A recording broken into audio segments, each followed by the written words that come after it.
গ্রহণযোগ্য নির্বাচনের মাধ্যমেই এগিয়ে যাবে দেশ, বললেন মির্জা ফখরুল।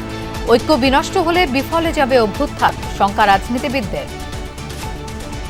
সকলের কাছে গ্রহণযোগ্য নির্বাচনের মধ্য দিয়েই আমরা কিন্তু একটা গণতান্ত্রিক ব্যবস্থাতে ফিরে যাওয়ার সুযোগ পাবো। উনি একটা বিপ্লবী সরকার করবেন এবং বিপ্লব করবেন এরকম আশা করেছিলাম আমরা, রিফর্মই তো আশা করেছি। সেই রিফর্মটাও আবার উনি ঠিক মতো বুঝেন নেন। শিগগিরই দেশে ফেরার আশা তারেক রহমানের, বললেন সবাইকে সাথে নিয়ে দেশকে এগিয়ে নিতে চায় বিএনপি। দেশে আসলে আমি বিশ্বাস করি সকলের সাথে সামনাসামনি বসে আবার কথা বলতে পারবো, কিভাবে আমরা দেশকে পুনর্গঠন করব। জাতীয় ঐক্যমত্য কমিশনের সাথে এনসিপির বৈঠক, বাস্তবায়ন প্রক্রিয়া নিশ্চিত হলেই জুলাই সনদে সইয়ের কথা জানালেন আখতার হোসেন। প্রাথমিকে সঙ্গীতের শিক্ষক নিয়োগের সিদ্ধান্ত বাতিল না, বৃহত্তর কর্মসূচির হুঁশিয়ারি ইসলামী দলগুলোর। ধর্মীয় বিষয়ের পাশাপাশি নৈতিকতায় জোর দেওয়ার পক্ষে বিএনপি।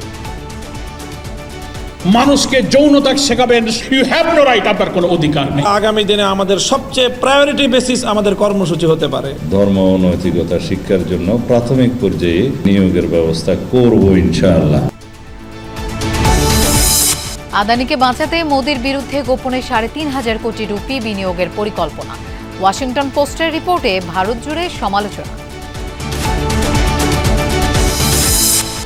এছাড়াও রাতের বাংলাদেশে আরো থাকছে দেশের অর্থনৈতিক প্রবৃদ্ধিতে রাজধানীর অবদান ৪৬%, জরিপ ঢাকা চেম্বারের। বাণিজ্য সম্প্রসারণে দুর্নীতি রোধ ও অবকাঠামো উন্নয়নের তাগিদ। দেশকে গণতান্ত্রিক উত্তরণের পথে নিয়ে যাবে গ্রহণযোগ্য নির্বাচন, এমন মন্তব্য করে বিএনপি মহাসচিব মির্জা ফখরুল ইসলাম আলমগীর সব দলকে সংসদ ভোটে অংশ নেওয়ার আহ্বান জানিয়েছেন। আর স্থায়ী কমিটির সদস্য সালাউদ্দিন আহমদ মতপার্থক্য ভুলে সামনে এগিয়ে যেতে বলেছেন, অতীতের উপর ভিত্তি করে। একই অনুষ্ঠানে জামায়াতের সেক্রেটারি জেনারেল নতুন বাংলাদেশ বিনির্মাণে গুরুত্ব দিতে বলেছেন, সংবাদপত্রের স্বাধীনতার উপর মুক্ত সংবাদ প্রবাহের কথা বলেছেন প্রধান উপদেষ্টার প্রেস সচিব এবং ট্রাইব্যুনালের চিফ প্রসিকিউটরও। রাজনীতির আলোচনার কেন্দ্র এখন জাতীয় সংসদ নির্বাচন। প্রায় সব দলেই চলছে প্রার্থী বাছাই, ভোটে জিততে সুবিধা অসুবিধা বিশ্লেষণ। ২০২৬ সালের ফেব্রুয়ারিতে অনুষ্ঠেয় নির্বাচন নিয়ে বিএনপি, জামাত, এনসিপি নানা ধরনের শর্ত বা বিতর্ক করলেও আওয়ামী লীগের বিরোধিতায় তারা এক। এ মর্ম অনুধাবন করেই ঐক্য ধরে রাখা এবং ভোটে অংশ নেওয়ার আহ্বান জানাচ্ছেন বিএনপির নেতারা। সকলের কাছে গ্রহণযোগ্য নির্বাচনের মধ্য দিয়েই আমরা কিন্তু একটা গণতান্ত্রিক ব্যবস্থাতে ফিরে যাওয়ার সুযোগ পাবো। সেই সুযোগ সৃষ্টির জন্য আমি আহ্বান রাখবো সকল রাজনৈতিক দলের কাছে যে আমাদের ছোটোখাটো সমস্যা এগুলোকে দূরে রেখে গণতান্ত্রিক ব্যবস্থা থেকে আমরা ফিরিয়ে আনার জন্য এই দেশের গণতন্ত্র, স্বাধীনতা, সার্বভৌমত্বের প্রশ্নে সবাই আমরা ঐক্যবদ্ধ থাকব এবং ঐক্যবদ্ধ থেকেই আমরা ফ্যাসিস্ট আওয়ামী লীগের প্রত্যাবর্তনের সমস্ত দরজা বন্ধ করব। আমাদের বিভেদের কারণে কোনো সময় কোনো ফাঁকে যদি ফ্যাসিবাদের প্রত্যাবর্তনের কোনো আশঙ্কা থাকে, এই জাতি আমাদেরকে ক্ষমা করবে না। রাজধানীর শিল্পকলা একাডেমি মিলনায়তনের এই আয়োজনে এসেছিলেন অন্যান্য দল ও সামাজিক সাংস্কৃতিক সংগঠনের নেতাকর্মীরা, যা ২১তম প্রতিষ্ঠাবার্ষিকী উপলক্ষে আয়োজন করে দৈনিক নয়া দিগন্ত। বলা হয়, নতুন বাংলাদেশ বিনির্মাণে ভূমিকা রাখতে হবে গণমাধ্যমকে। পত্রিকার সততা এবং নৈতিকতার উপরে সংবাদপত্রের এবং অন্যান্য মিডিয়া, সেটা ইলেকট্রনিক হোক, প্রিন্ট হোক, সব জায়গাতেই কিন্তু আমরা এই নীতি নৈতিকতার একটা বিচ্যুতি আমরা দেখতে পাচ্ছি। প্রধান উপদেষ্টার প্রেস সচিব, ট্রাইব্যুনালের চিফ প্রসিকিউটর, ডাকসুর ভিপি সবার কণ্ঠেই ছিল বিগত সরকারের ভয়ের সংস্কৃতি থেকে বেরিয়ে আসার আহ্বান। ভয়ের সংস্কৃতি তৈরি করেছিল বাংলাদেশের আগের সরকার, সেগুলো কিন্তু ফুটিয়ে তুলতে পারেনি সঠিকভাবে। কিন্তু এখনো আজকের এই মুক্ত বাংলাদেশে এই জিনিসগুলোকে তুলে আনার বিশাল দায়িত্ব রয়েছে। 15 বছরের প্রতিদিনকার লিপি লিখে রাখা উচিত। তারা কি করেছিল? যে বাকশাল শেখ হাসিনার বাবা পারেননি, কিন্তু শেখ হাসিনা পেরেছিলেন। ফেসিবাদের বৈধতা দিয়েছিল সংবাদ মাধ্যমের কিছু সংবাদ মাধ্যম নামে কিছু হলুদ সাংবাদিকরা। অনুষ্ঠানে ধর্ম উপদেষ্টা জানান, একটি পক্ষ সাম্প্রদায়িকতা নষ্ট করতে তৎপর, সতর্ক থাকতে হবে তাদের ব্যাপারে। আমি বাইতুল মুকাররমে যাই ইবাদত করার জন্য, ঢাকেশ্বরী মন্দিরে যাই আমি রাষ্ট্রীয় দায়িত্ব পালনের জন্য। আমি ওখানে রাষ্ট্রীয় দায়িত্ব পালন করতে যাই, তাদের অভয় দেওয়ার জন্য, তাদের নিরাপত্তার জন্য। কারণ সাম্প্রদায়িক সম্প্রীতি বিনষ্ট করে গলা পানিতে মাছ শিকার করার জন্য চক্র বাংলাদেশে সক্রিয় রয়েছে। বক্তারা বলেন, ফ্যাসিস্ট পতনে জেনজি নেটওয়ার্কের বিস্তৃতি ছিল কল্পনার বাইরে। গণমাধ্যমকে বুঝতে হবে সেই জেনারেশনের আকাঙ্ক্ষা। এই দায়িত্ব পালনে যদি তানভীর মৌসুম, যমুনা নিউজ, ঢাকা। সামনের নির্বাচনে আইনশৃঙ্খলা প্রশাসন নিয়ন্ত্রণ করা সরকার ও ইসির জন্য বড় চ্যালেঞ্জ। এখন পর্যন্ত সে চ্যালেঞ্জ দূর করার সম্ভাবনা তৈরি হয়নি বলে মন্তব্য করেছেন রাজনীতিবিদরা। রাজধানীতে এক গোলটেবিল আলোচনায় এসব কথা বলেন তারা। আলোচকদের মত, রাজনৈতিক মতপার্থক্য থাকতে পারে, কিন্তু ঐক্য বিনষ্ট হলে জুলাই আন্দোলন বিফলে যাবে। সনদ স্বাক্ষরে সে ঐক্যের নজির স্থাপন করা যায়নি। কারো কারো অভিযোগ, ভাগ বাটোয়ারার জন্য দলগুলো এখন বিভক্ত। রাজনৈতিক স্থিতিশীলতা ও নির্বাচন ভাবনা নিয়ে যুগান্তরের গোলটেবিল বৈঠক। নির্বাচন পূর্ব সময়ে তাই পারস্পরিক সৌহার্দ্যের আহ্বান জানিয়ে শুরু হয় আলোচনা। এখন যদি আমাদের মতো অনৈক্য হয়, হানাহানি হয়, বিদ্বেষ হয়, পরস্পর প্রতি আস্থার সংকট দেখা দেয়, তাহলে আমার মনে হয় যে ওই পরাজয় পেছন থেকে ঢুকবে, গিরিপথ দিয়ে ঢুকে যাবে। তবে সেই আহ্বান থাকলেও কখনো কখনো তা বিনষ্ট হয় বাক বিতণ্ডায়, পাল্টাপাল্টি আক্রমণে। বিপিনুরের সুপারিশে কেউ ডিসি হয় নাই, এসপি হয় নাই, ইউনো হয় নাই, কিন্তু হাসনাতদের সুপারিশে ডিসি হয়েছে, ইউনো হয়েছে। তুমি একটু পরে বলো, যদি দেখাইতে পারে যে কোন জায়গায় সুপারিশ করেছি, কাউকে এসপি নিয়োগ দেওয়ার জন্য, ডিসি নিয়োগ দেওয়ার জন্য, ওসি নিয়োগ দেওয়ার জন্য, এসআই নিয়োগ দেওয়ার জন্য, এই জায়গায় রাজনীতি থেকে ইস্তফা দিব। মাঠের রাজনীতিতেও বাধা বিপত্তির অভিযোগ করেন কেউ কেউ। তাতে ভোটের পরিবেশ নষ্ট হওয়ার আশঙ্কা তৈরি হচ্ছে। প্রশ্ন উঠছে প্রশাসনের ভূমিকা নিয়েও। নির্বাচন কমিশন তার অবস্থানকে কিছু কিছু ক্ষেত্রে প্রশ্নবিদ্ধ করছেন। আপনাদের কিছু বক্তব্য আমাদের কাছে জাতির কাছে উপস্থাপিত হচ্ছে, সেটা একটি দলের পক্ষ হয়ে মনে হয় কেউ কেউ কথা বলছেন। সবাই নির্বাচন করছি, কিন্তু নির্বাচন ভয় মুক্ত করার ক্ষেত্রে যে আমাদের কার্যকর ভূমিকা, সেটা কিন্তু আমরা পালন করছি না। এখন মধ্যরাতের নির্বাচন নয়, এখন কেন্দ্র দখলের হুমকি দেওয়া হচ্ছে। আলোচনায় কেউ কেউ দলগুলোর বিভক্তির কারণে নির্বাচনের পরিবেশ বিনষ্টের শঙ্কা প্রকাশ করেন। আজকে আপনারা বিভক্ত, শুধু ভাগে কে বেশি কম এটার জন্য। মানে আমার কথাটা শুনতে হয়তো খারাপ লাগবে, এই যে ভাগের রাজনীতির জায়গাটা এসে, কিন্তু আমি নিশ্চিত ইলেকশন শেষ হলেও এই সংকট সমাধান হবে না। সেখানে যাই নাম দেন, অর্ডার নাম দেন, অন্য নাম দেন, এটা বেসিক্যালি এটা প্রেসিডেন্সিয়াল অর্ডিন্যান্স, পরবর্তী পার্লামেন্ট সেটা রাটিফাই। পার্লামেন্ট না আসা পর্যন্ত কার্যকর, পার্লামেন্টে আসলে এটা অটোমেটিক করতে যায়। ডক্টর ইউনূস কোনো বিবেচনায় র্যাডিক্যাল, কোনো বিবেচনায় রেভলিউশনারি, উনি একটা বিপ্লবী সরকার করবেন এবং বিপ্লব করবে এরকম আশা করেছিলাম আমরা। রিফর্মই তো আশা করেছি। সেই রিফর্মটাও আবার উনি ঠিক মতো বুঝে নেন। যেহেতু সরকারকে একটা নির্বাচনকালীন প্রায় তত্ত্বাবধায়ক সরকারের জন্য বৈশিষ্ট্য নিয়ে কাজ করতে হবে, সেই জায়গা থেকে সরকারের নিরপেক্ষতাকে নিশ্চিত করা দরকার। কারো কারো মতে নির্বাচন ঘনিয়ে আসলে পরস্পর বিরোধী বক্তব্য আসা গণতান্ত্রিক, তবে তা অসহিষ্ণু পর্যায়ে যাওয়া বিপত্তি। কথা বলেন তরুণ প্রজন্মের ভাবনা নিয়েও। মতভিন্নতা ছিল, সেটি সমাধান করার ক্ষেত্রে জাতীয় ঐকমত্য কমিশন যথেষ্ট চেষ্টা করেছে। অভিজ্ঞ দল হিসাবে বিএনপি, জামাত সহ সবাই চেষ্টা করেছে। এটা যেমন সত্য, এখানে যে একটি ব্যর্থতা আছে সেটা সমানভাবে সত্য।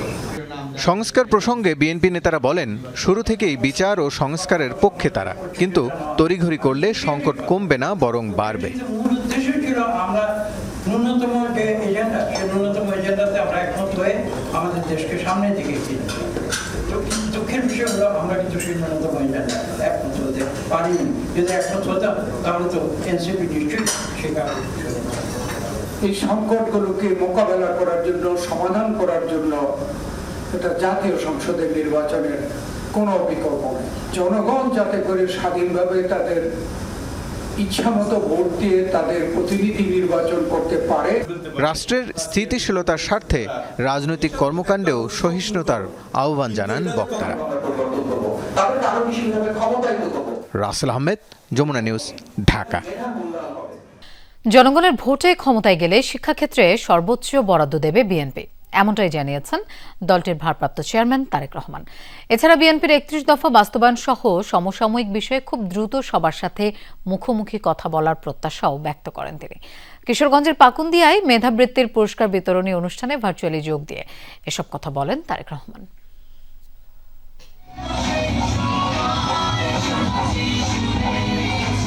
কিশোরগঞ্জের পাকুন্দিয়ায় শামসুল আলম ফাউন্ডেশনের উদ্যোগে মেধাবৃত্তির পুরস্কার বিতরণী অনুষ্ঠানের আয়োজন। দুপুর থেকেই অনুষ্ঠানস্থলে জড়ো হতে থাকে উপজেলার বিভিন্ন স্কুলের ছাত্রছাত্রীরা। অনুষ্ঠানের শেষ পর্যায়ে ভার্চুয়ালি যোগ দেন বিএনপির ভারপ্রাপ্ত চেয়ারম্যান তারেক রহমান। নিজেকে অন্যের চেয়ে দক্ষ করে তোলার যে একগ্রতা, একনিষ্ঠতা, এর কোনো কিন্তু বিকল্প নেই। এ সময় তিনি প্রতিযোগিতামূলক বিশ্বে শিক্ষার্থীদের টিকে থাকতে কারিগরি শিক্ষার প্রতি জোর দেওয়ার আহ্বান জানান। এছাড়া দেশের প্রচলিত শিক্ষা ব্যবস্থাকে সময়োপযোগী করে গড়ে তুলতে বিএনপির বিশেষজ্ঞ টিম তৈরি করেছে বলেও জানান তারেক রহমান।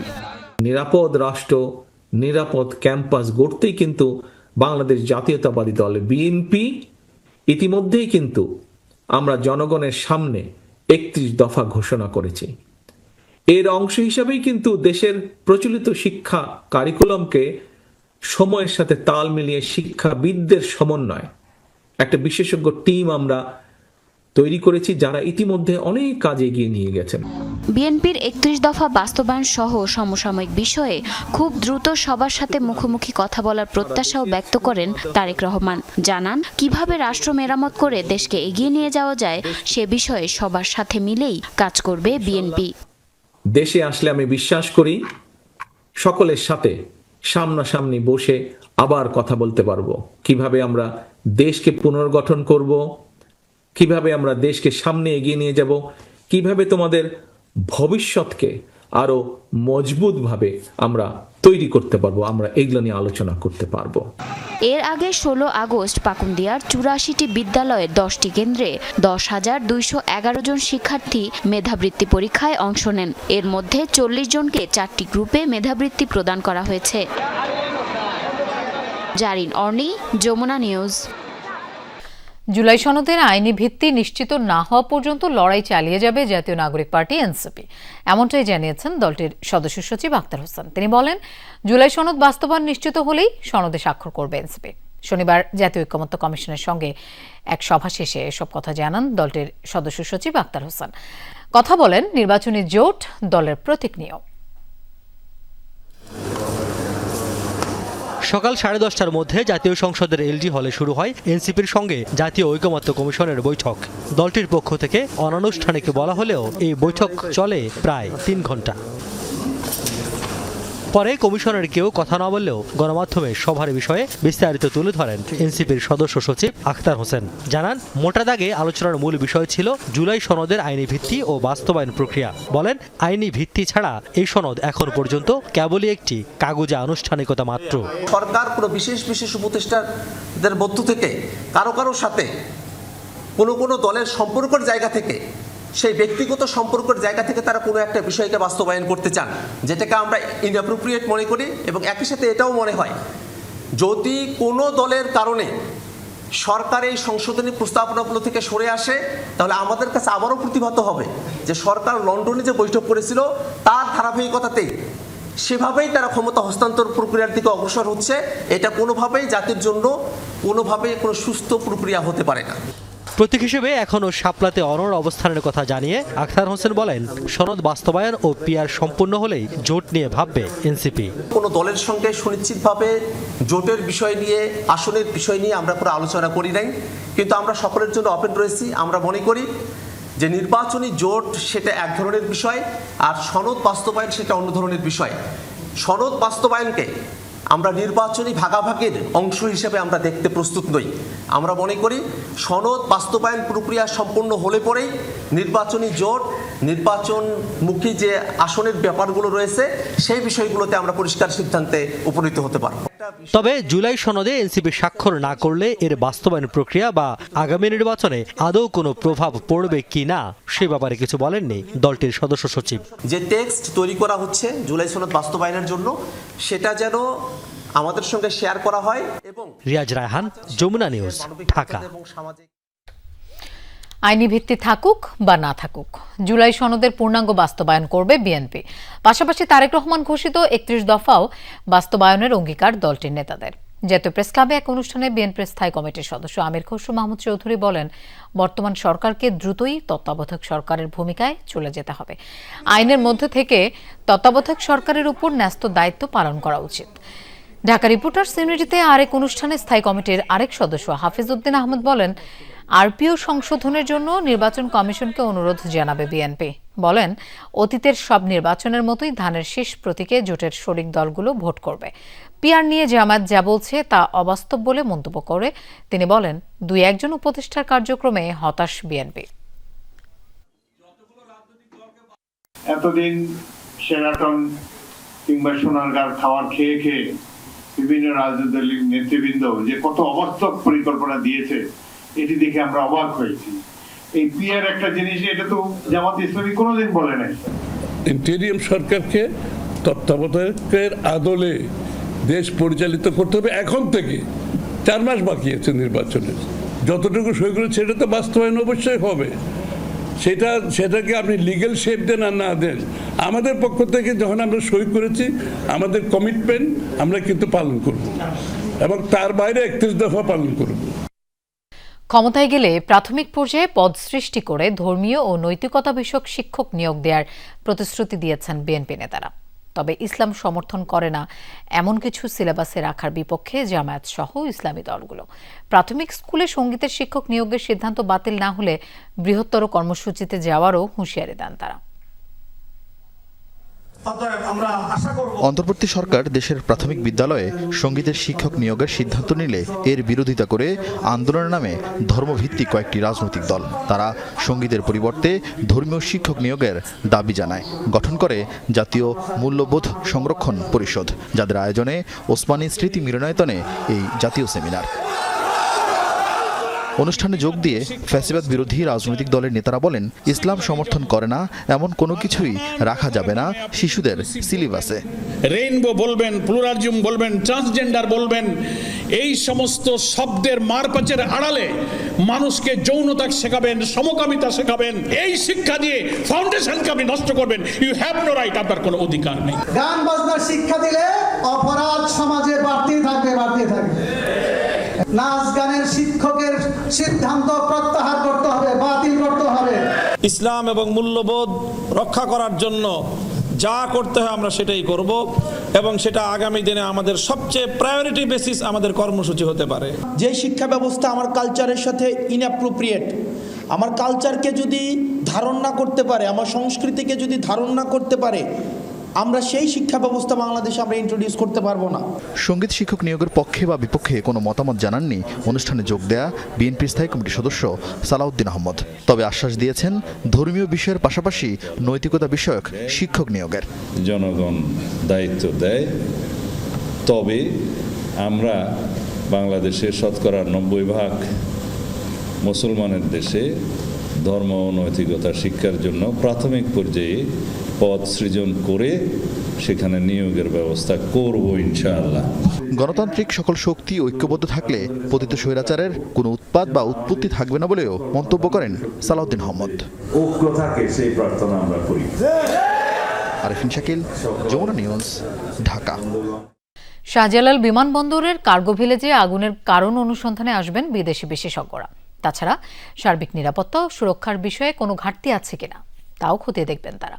বিমানবন্দরের ইমিগ্রেশনে ইলেকট্রনিক গেট ও পুড়ে যাওয়া কার্গো ভিলেজ পরিদর্শন শেষে এসব কথা জানান স্বরাষ্ট্র উপদেষ্টা অবসরপ্রাপ্ত লেফটেন্যান্ট জেনারেল জাহাঙ্গীর আলম চৌধুরী।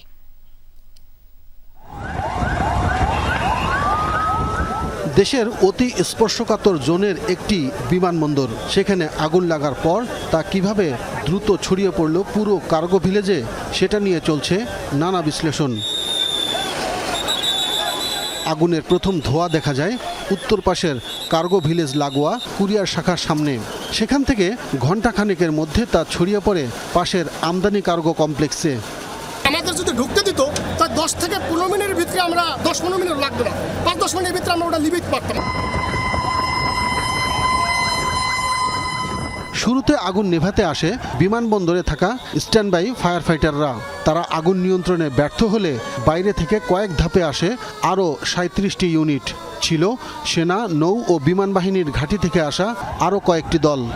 আমরা হয়তো এক্সপেক্ট করছিলাম যে আরও তাড়াতাড়ি এটা কন্ট্রোল, বাট হয়তো কন্ট্রোল আসতে একটু সময় লাগছে, যেহেতু বিভিন্ন পারিপার্শ্বিক অবস্থাগুলো চিন্তা করতে হয়। যে ধরেন দাহ্য জাতীয় পদার্থ খুব বেশি ছিল, অনেক সময় বাতাস থাকলেও আবার অনেক সময় নিভাইতে সময় লাগে। ভুক্তভোগী ব্যবসায়ীদের অভিযোগ, চরম সমন্বয়হীনতা আর অব্যবস্থাপনার কারণেই রক্ষা করা যায়নি হাজার কোটি টাকার পণ্য। ঘটনা 8 দিন পর স্বরাষ্ট্র উপদেষ্টা প্রথমবারের মতো ঘটনাস্থল দেখতে আসলে সাংবাদিকদের প্রশ্নের মুখে বলেন, সবকিছু খতিয়ে দেখতে আসবে বিদেশি বিশেষজ্ঞ দল। এই অগ্নিকাণ্ডের ভিতরে যদি কোনো অব্যবস্থাপনা থাকে, এই জন্য আমরা 4টা দেশে ইনভাইট করছি তাদের আসার জন্য। ইংল্যান্ডকে ইনভাইট করা হয়েছে, আপনার অস্ট্রেলিয়ারে ইনভাইট করা হয়েছে, চায়নারে ইনভাইট করা হয়েছে, টার্কিরে ইনভাইট করা হয়েছে। তাদের স্পেশালিস্ট আমরা আনতে চাচ্ছি, তারা একটা ইনভেস্টিগেশন করে মানে কারণটা কি এবং কে দায়ী এটা তারা বের করতে পারে। এদিকে ঘটনার দিন রাতেই কার্গো ভিলেজের মূল দায়িত্বে থাকা বিমান বাংলাদেশ এয়ারলাইন্সের পক্ষ থেকে গঠন করা হয়েছিল একটি তদন্ত কমিটি। 5 কর্মদিবসে রিপোর্ট দিতে বলা হয়েছিল তাদের। অভিযোগ আছে, খুব কম সময়ে ভেতর থেকে 2টি গাড়ি আগুনের সামনে উপস্থিত হলেও তারা আগুন নেভানোর কাজ শুরুর অনুমতি পায়নি টাওয়ার থেকে। এমনকি দাউ দাউ করে যখন আগুন ভেতরে জ্বলছিল তখন 8 নম্বর গেটের বাইরে আরও বেশ কয়েকটি গাড়ি এসে উপস্থিত হয়েছিল, তাদেরও ভেতরে ঢোকার পারমিশন পেতে দীর্ঘ সময় লেগেছে। আর এই সুযোগে পুরো কার্গো কমপ্লেক্স আগুনে ছেয়ে গেছে। তাই এই দেরি বা পারমিশন পাওয়ার পেছনে অন্য কোনো কারণ আছে কি না, যার কারণে পুরো কার্গো কমপ্লেক্স পুড়ে ছাই হয়ে গেছে, সেটাও তদন্তের দাবি রাখে বলে মনে করছেন ভুক্তভোগীরা। আব্দুল্লাহ তুহিন, যমুনা নিউজ, শাহজালাল আন্তর্জাতিক বিমানবন্দর, ঢাকা। ব্রাহ্মণবাড়িয়ায় ভাইদের বিবাদকে কেন্দ্র করে গ্রামবাসীর দুপক্ষের সংঘর্ষে মারা গেছে একজন, আহত হয়েছেন অন্তত 30 জন। ঘণ্টা 3 সংঘর্ষে বেশ কয়েকটি বাড়িঘর ভাঙচুর ও আগুন দেওয়া হয়। খবর পেয়ে পুলিশ ও সেনাবাহিনী পরিস্থিতি নিয়ন্ত্রণে আনে। এখনও থমথমে পরিবেশ বিরাজ করছে এলাকায়। বর্ম পরে রণক্ষেত্রের জন্য প্রস্তুত গ্রামবাসী। কেউ ছুটছে টেটা বল্লম, কেউ ব্যস্ত তীর নিক্ষেপের জন্য নিশানা খোঁজায়। ব্রাহ্মণবাড়িয়া সদরের বিরামপুরে ভাইদের মধ্যকার বিবাদ গড়ালো 2 গ্রুপের রক্তক্ষয়ী সংঘর্ষে। ঘটল প্রাণহানির ঘটনাও। স্থানীয়রা জানায়, বিভিন্ন বিষয় নিয়ে একই পরিবারের 6 ভাইয়ের মধ্যে বিরোধ চলছে। এ কারণে 2 ভাই যোগ দেয় স্থানীয় প্রভাবশালী সাচ্চু মিয়ার দলে। বাকি 4 ভাই যুক্ত হয় পশ্চিম পাড়ার সাবেক চেয়ারম্যান হারুনুর রশিদ গ্রুপে। গত রাতে তাদের শতবর্ষী মা মারা গেলে 4 ভাই দাফন সম্পন্ন করে। বাকি 2 জন শেষ বিদায় জানাতে না পারায় ক্ষুব্ধ হয়ে ওই 4 ভাই সহ তাদের সমর্থকদের বাড়িতে আগুন দেয়। এরই জেরে দেশীয় অস্ত্র নিয়ে সংঘাতে জড়ায় দুপক্ষ। 4 ভাই গেছে গ্রামের সাথে, আর 2 ভাইয়ে গোষ্ঠীওয়ালার লোক আছে, ব্যবসাচার লোক। সব ভাইয়ের মা মারা গেছে, বৃদ্ধ মানুষ। তখন 2 ভাইয়ে তখন মারে দেখন লাগে, তখন কইছে যে হয়েছে না হয়েছে আমরা মারি দুমু। এই কথা কইছে, কইছে না মারি দন দিত না। তখন এটা নিয়ে সেটা ঝগড়া দিয়েছে, ওই এসে আর পর মনে হয় আজকা পরিণতি উদ্দেশ্য। সংঘর্ষ চলে ঘণ্টা 3। এ সময় অন্তত 30টি বাড়িঘরে চলে হামলা, লুটপাট। আগুন দেয়া হয় বেশ কয়েকটি বসতভিটায়। ভয়ে শঙ্কায় আসবাব ও মূল্যবান জিনিস অন্যত্র সরিয়ে নিচ্ছেন অনেকে। বাড়িঘর আগুন লাগাইতেছে, লুটপাট করতেছে। খবর পেয়ে পরিস্থিতি নিয়ন্ত্রণে আনে পুলিশ ও সেনা সদস্যরা। তবে ততক্ষণে ঝরে গেছে সাচ্চু গ্রুপের নাসির মিয়া নামের একজনের প্রাণ, আহত অন্তত 30। গোষ্ঠীগত দ্বন্দ্ব যেটা গোষ্ঠীতে যদি বিভক্ত ছিল, সকালবেলা সেই গোষ্ঠীর দ্বন্দ্বে আজকে একজন নিহত হয় এবং একজন গুরুতর আহত আছে, তাকে ঢাকা মেডিকেলে রেফার করা হয়েছে। আপাতত নিয়ন্ত্রণ করেছি, যেখানে যেখানে প্রবলেম ছিল আমরা এগুলি পরিদর্শন করেছি। আমাদের যৌথ বাহিনী আমাদের সাথে আছে। আধিপত্য বিস্তার, জুয়া খেলা সহ বিভিন্ন ইস্যুতে এর আগেও একাধিকবার সংঘর্ষে জড়িয়েছে এ দুপক্ষ। হুমায়ুন রশিদ, যমুনা নিউজ। ঢাকা বিশ্ববিদ্যালয়ে গত 100 বছরে যে সকল সিন্ডিকেট তৈরি করে রাখা হয়েছে সেগুলোকে ভেঙে দেওয়ার কথা জানিয়েছেন ঢাকা বিশ্ববিদ্যালয়ের কেন্দ্রীয় ছাত্র সংসদের ভিপি সাদিক কায়েম। ঢাকা বিশ্ববিদ্যালয়ে B A life saver first aid boot camp training প্রোগ্রামের আয়োজন করা হয় ডাকসু ও Bangladesh global health and research ইনস্টিটিউটের যৌথ আয়োজনে। দিনব্যাপী এই প্রশিক্ষণ অনুষ্ঠানে যোগ দিয়ে কথা বলেন তিনি। প্রশিক্ষণে অংশগ্রহণকারীরা হাতে কলমে শেখেন CPR, drowning, snake bite, fracture management ও সেলফ হাইজিন বিষয়ে। প্রশিক্ষণ পরিচালনা করেন দেশের খ্যাতনামা চিকিৎসকরা। এই ঢাকা বিশ্ববিদ্যালয়ে গত 100 বছরে যে সংকটগুলো তৈরি হয়েছে, যে সংকটগুলো কৃত্রিমভাবে তৈরি করে রাখা হয়েছে, যে সিন্ডিকেটগুলো তৈরি করা হয়েছে, সকল সিন্ডিকেটকে আমরা ভেঙে দেব। বিশ্ববিদ্যালয় ক্যাম্পাসের শিক্ষার পরিবেশ, শিক্ষার্থীদের আবাসন সংকট, খাদ্যের নিরাপত্তা, স্বাস্থ্যের নিরাপত্তা এবং আমাদের নারীদের জন্য একটা নিরাপদ ক্যাম্পাস গড়ার জন্য আমরা আমাদের লড়াই চালিয়ে যাব। চট্টগ্রামের রাউজানে যুবদল কর্মীকে গুলি করে হত্যা করেছে দুর্বৃত্তরা। বিকেলে পৌরসভার 9 নম্বর ওয়ার্ডের চারাবরতল এলাকায় এই হত্যাকাণ্ড ঘটে। নিহতের নাম মোহাম্মদ আলমগীর। নিহতের স্বজন ও স্থানীয়রা জানায়, পরিবারের সদস্যদের নিয়ে এক আত্মীয়ের বাড়িতে গিয়েছিলেন আলমগীর। সেখান থেকে ফেরার পথে একদল দুর্বৃত্ত তাকে লক্ষ্য করে গুলি ছোড়ে। এতে ঘটনাস্থলে মৃত্যু হয় তার। হত্যাকাণ্ডের পর দুর্বৃত্তরা নিহতের মোটরসাইকেল নিয়ে যায়। খবর পেয়ে পুলিশ রক্তাক্ত অবস্থায় পড়ে থাকা আলমগীরের মরদেহ উদ্ধার করে। নিহত আলমগীর চট্টগ্রাম উত্তর জেলা বিএনপির সাবেক সভাপতি ও রাউজানের সাবেক সাংসদ গোলাম আকবর খন্দকারের অনুসারী ছিলেন। দেশের অর্থনৈতিক প্রবৃদ্ধিতে ঢাকার অবদান 46%। রফতানি আয়ের 40%ই আসে রাজধানী থেকে। ঢাকা চেম্বারের ইকোনমিক পজিশন ইন্ডেক্সে উঠে এসেছে এমন চিত্র। ব্যবসায়ী নেতারা বলছেন, ঢাকার অর্থনীতি এবং উন্নয়নের উপর নির্ভর করে দেশের উন্নয়ন। কর্মসংস্থান তৈরিতেও এই নগরের অবদান সবচেয়ে বেশি। তবে দুর্নীতি রোধ এবং অবকাঠামোর উন্নয়ন ছাড়া ব্যবসা বাণিজ্যের প্রবৃদ্ধি সম্ভব নয়। অর্থনৈতিক উন্নয়ন, রপ্তানি, কর্মসংস্থান এবং মাথাপিছু আয় প্রতিটি ক্ষেত্রেই দেশের অন্য নগরের তুলনায় এগিয়ে জনবহুল শহর ঢাকা। গেল অর্থবছরে রপ্তানি হয়েছে 4,828 কোটি ডলারের পণ্য। এর মধ্যে ঢাকার অবদান 40%-এর বেশি। জিডিপির 46%ই আসে ঢাকা থেকে। ইকোনমিক পজিশন ইন্ডেক্সের তথ্য অনুযায়ী দেশের মোট কর্মসংস্থানের 40%ই হচ্ছে এ নগরীতে।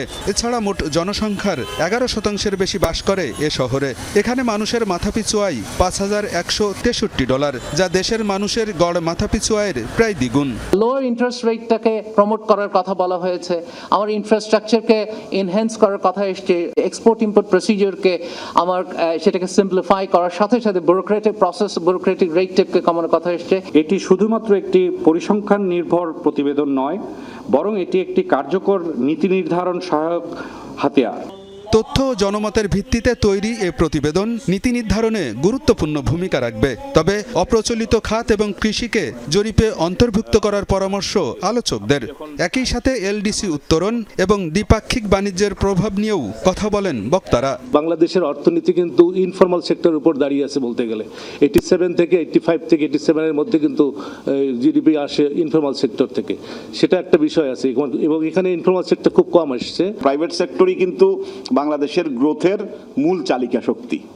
বাকি যারা আমরা আছি, আমরা কিন্তু মানে একটা আপনার ল্যান্ডস্কেপ বা ইকোসিস্টেমটাকে আরেকটু পজিটিভ করার কাজটা করে যাচ্ছি, সহযোগীর ভূমিকা পালন করছি। পৃথিবীর বিভিন্ন দেশের সাথে বিভিন্ন দেশের যে ট্রেড এগ্রিমেন্ট আছে, ট্রেড রিলেশনস আছে, সেটার কি ধরনের প্রভাব আমাদের এখানে পড়বে। জিও পলিটিক্সের সাথে এই ইস্যুটা একটা গুরুত্বপূর্ণ অনুষঙ্গ। ব্যবসায়ী নেতারা বলেন, ব্যবসা বাণিজ্যের প্রতিটি ক্ষেত্রে নানাভাবে ভোগান্তিতে পড়তে হয় উদ্যোক্তাদের। বাণিজ্য সম্প্রসারণে নীতিমালার সহজীকরণ এবং অবকাঠামোর উন্নয়ন জরুরি বলেও মন্তব্য করেন তারা। Bangladesh is the most one of the most corrupt countries. Bangladesh is doing business is the worst. বাংলাদেশে একজন ব্যবসায়ী ব্যবসা করতে সবচেয়ে বেশি প্রবলেমে পড়ে। আপনাদের রেকমেন্ডেশনে প্রথম রেকমেন্ডেশন ছিল trade licence, abolishment of trade licence. প্রথম রেকমেন্ডেশন আসা ছিল যে এই ট্রেড লাইসেন্স 1940 দশকের একটা পেপার আজকে 2025-এ আমরা ব্যবহার করছি। কেন? ইকোনমিক পজিশন ইন্ডেক্সে ক্ষুদ্র ও মাঝারি শিল্পের অবদানগুলোও তুলে ধরার পরামর্শ আলোচকদের। আলমগীর হোসেন, যমুনা নিউজ, ঢাকা। বিয়ের কেনাকাটা মানেই বিশাল কর্মযজ্ঞ। এক এক জিনিস কিনতে ছুটতে হয় এক এক মার্কেটে। এই মার্কেটের লেহেঙ্গা ভালো তো অন্য মার্কেটের শেরওয়ানি। এই কষ্টকে লাঘব করতে রাজধানীতে আয়োজিত হলো M Square fete the wedding edition. বিয়ের সব সামগ্রী মিলছে এখানে। এক ছাদের নিচেই। বিয়ের মৌসুমকে সামনে রেখে গুলশানে আলোকিতে আয়োজিত হলো 2 দিনব্যাপী MS Square fete the wedding edition. বিয়েতে ছেলে মেয়ে উভয়ের সাজ পোশাক, গয়না, জুতা, প্রসাধনী সামগ্রী, অনুষ্ঠানের সাজসজ্জা সবকিছুই মিলছে এক ছাদের নিচে। নতুন সংসার শুরুর জন্য প্রয়োজনীয় আসবাব, ঘর সাজানোর সামগ্রী সবই মিলছে এখানে। সবকিছু একসাথে পেয়ে স্বস্তির কথা জানালেন উৎসবে আগতরা। আমাদেরকে বিভিন্ন জায়গায় ঘুরে যেতে হতো, বাট এখন সবকিছু আন্ডার ওয়ান শেল্টার পাচ্ছি, so that's a good sign. Under one roof we are getting everything, so it makes our life easier. Beauty expert, event management প্রতিষ্ঠান, ইভেন্ট প্ল্যানার এবং হোম ডেকোর উদ্যোক্তা সহ দেশের বিভিন্ন প্রান্ত থেকে 125টি ব্র্যান্ড অংশ নেয় এই প্রদর্শনীতে। এই উৎসবকে তারা দেখছেন নিজেদের পণ্যের প্রচারের সুবর্ণ সুযোগ হিসেবে। বাইরে তো অনেক এক্সিবিশন হয়, এত সিলেক্টিভ ব্র্যান্ডস থাকে না। ওরা অনেক সিলেক্টিভ ব্র্যান্ডস নিয়েছে, যেটার জন্য আমাদের এক্সিবিশনটা অনেক বেশি সাকসেসফুল হয়েছে। অ্যাডভার্টাইজ করতে পারছি আমি আমার brand, because it's an online brand. So আমি ফিজিক্যালি আসলাম, তো সবাই দেখতে পারলো, জানতে পারলো। যানজটে রাজধানীবাসীর বিয়ের কেনাকাটাকে নির্বিঘ্ন ও সহজ করতেই এমন আয়োজন। আয়োজকরা বলছেন, যারাই ক্ষমতায় আসুক, উদ্যোক্তাদের পৃষ্ঠপোষকতায় ভূমিকা রাখতে হবে সরকারকে। সামনের দিকে যে সরকারে আসুক, তারা যদি নারী উদ্যোক্তাদের আরও সহযোগিতা করে, এদেরকে ভিআইপি মর্যাদা দেয়, সিআইপি মর্যাদা দেওয়া, তাহলে আরও উৎসাহিত হবে, তারা আরও ইনভেস্ট করবে। থিমটা হচ্ছে উইন্টার ওয়েডিং, যেহেতু সামনে উইন্টার এবং তখনই আমাদের দেশে সব ওয়েডিংগুলো হয়ে থাকে। যাদের একটু শপিংয়ের দরকার আছে, প্রয়োজন আছে তারা, এবং যাদের এমনি একটু ঘোরাফেরার দরকার, সবাই মিলে এক জায়গায় এসে এতগুলো ব্র্যান্ডকে পাচ্ছে। তো সবাই অনেক এনজয় করেছে and we are very happy with the overwhelming response from everyone. 2 দিনের আয়োজনে মানুষের সারায় অভিভূত আয়োজকরা জানালেন, এমন আয়োজন অব্যাহত রাখবেন তারা। তানভীর সিদ্দিক, টিপু, যমুনা নিউজ, ঢাকা।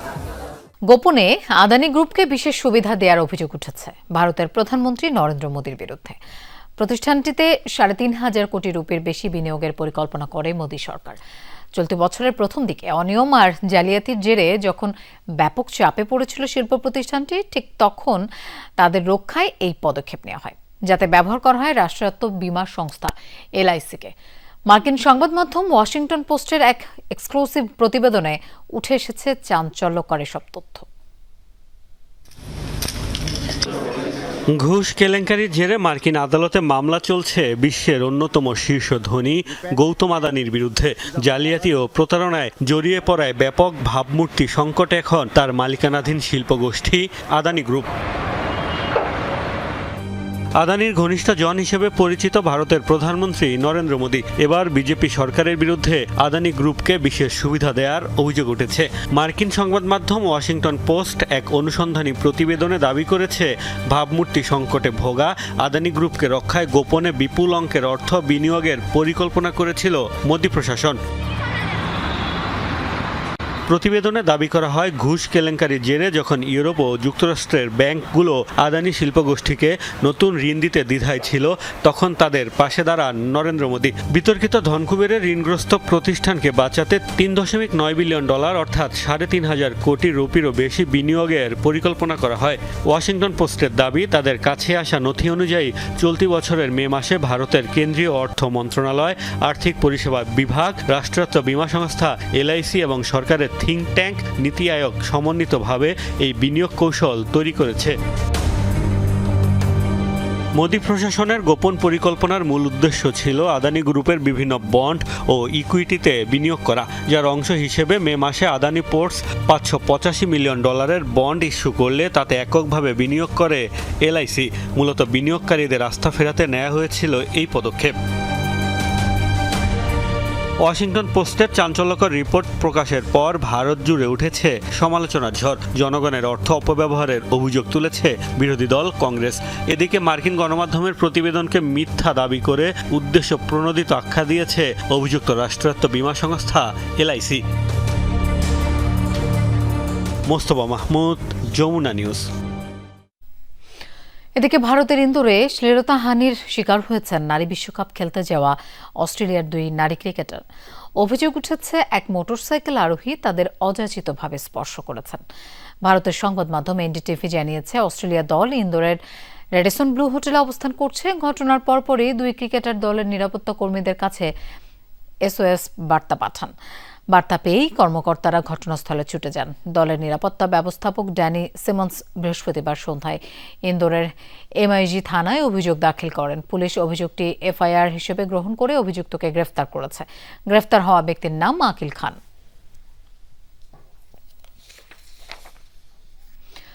কে হচ্ছে বাংলাদেশের নতুন টেস্ট অধিনায়ক? এই প্রশ্নের উত্তর জানতে অপেক্ষা করতে হবে আরও এক সপ্তাহ। অধিনায়ক হবার বিবেচনায় আছেন 4 ক্রিকেটার। বিসিবি নাজমুল শান্তকে অধিনায়ক হিসেবে চায়, কিন্তু তাতে রাজি হননি দায়িত্ব থেকে সরে দাঁড়ানো এই শান্ত। টি-20-র সফলতার ভাবনায় লিটন দাসও আছেন তালিকায়। আর বাকি দুজন মেহেদী মিরাজ ও মুমিনুল হক।